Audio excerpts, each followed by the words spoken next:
Welcome to Motivational Moment. I'm Coach Rosa Smith-Montanaro, your training and workshop coordinator with RochesterWorks.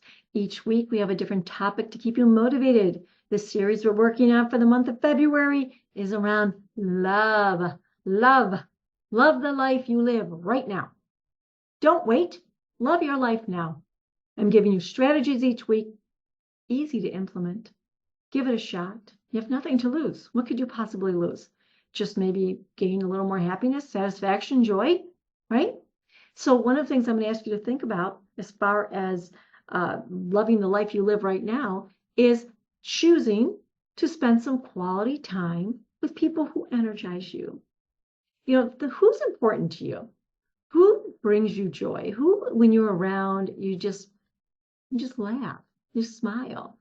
You know, choose to schedule some quality time with that person.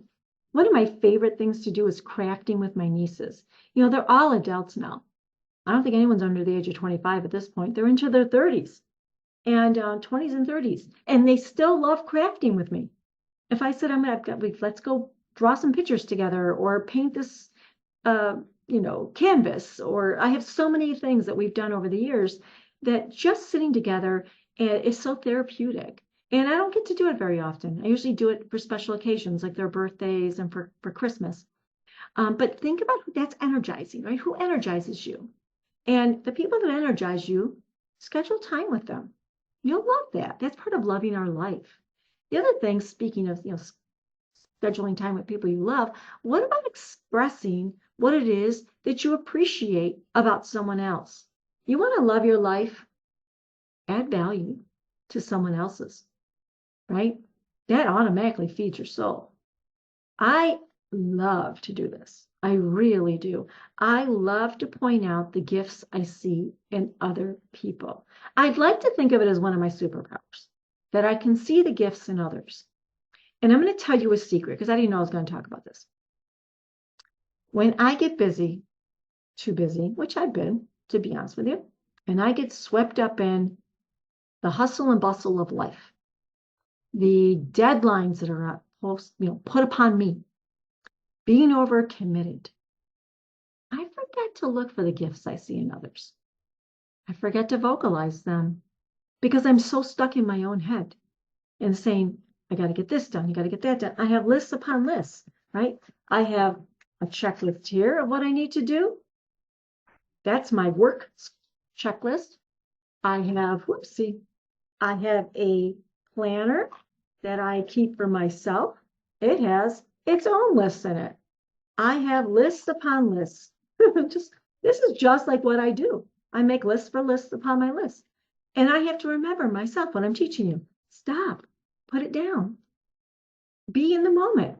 Spend some time with someone you like and acknowledge their gifts. Acknowledge what you see in them. Do you know how people, they literally get emotional when you can do that? When you can say, you know what I appreciate about you? The fact that I can always count on you for this. Or that you always give people the benefit of the doubt. Or you're always going to be honest with me. People are touched when you really see them. When you truly see them. And that does bring joy to your life. And that does help you love life. I know that. And the third thing that I'm going to ask you to do, and this is going to almost sound like it's contradicting some of the other things I just said, but it's not. And that is healthy boundaries to protect your well-being. Now, that means you are choosing to love your life that you have now, and you are creating quality time, let's say, with people. We've talked about creating some habits or hobbies that you enjoy. Making time, for the conversations you want to have with the people you want to have, and having daily gratitude and all the things that we've just talked about. Healthy boundaries means I'm not answering the phone perhaps during that time because we're reducing those distractions, right? Communicating. Like my outgoing message right now on Teams is I'm recording motivational moments. It has an offline status because I want people to know I'm not available. Now, it's scary setting boundaries because people can misinterpret it. But what I found is people admire it when you do it. And you now have less distractions. You can give your best to the situation and what you're doing, and you actually feel less anxious, like your time's going to be intruded upon if you just set clear boundaries. Like I'm going to the gym at 4 o'clock or 5 o'clock, and I'll be there for 45 minutes. So I'm not available before 6 o'clock when it's so easy to be responsive to everybody. So think about healthy boundaries for you to protect your well-being, to love your life. What's a tipping point where you do too much of it and you don't like your life anymore? But if you do a little bit, you're okay. Set a boundary around it. Express the gifts you see in others, and establish some quality time with people who energize you. Do one of those things.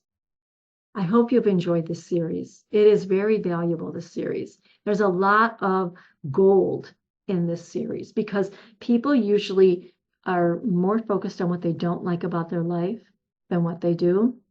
When you're going through a transition, it's too seductive to just complain and blame, and that doesn't help you at all. That just is keeping you stuck, to be honest with you. What you want to do is say, I'm in charge of my feelings right now. I can feel my feelings, and then I can choose to take action and choose a better feeling. Because if you stay stuck, you won't move forward. But we do what we need to do. You feel what you feel, and then you let it go and say, okay, now it's time to take action. Now is the time to redirect. Focus on the gratitude. Focus on what's good in my life and move from there. Create more of what you love. You really can do this. I have designed a life I've loved numerous times, over and over again, in very different environments. And I've helped thousands of people do the same. It's an effort. It's a decision. It's an ongoing process. But you can do it. And so I hope you do. I hope you really do. Please keep in touch with us. Come to our workshops, engage, like our page, comment. It's my honor to serve you, and I hope this series has been useful. I'll see you next week with a different topic. Take care, my friends.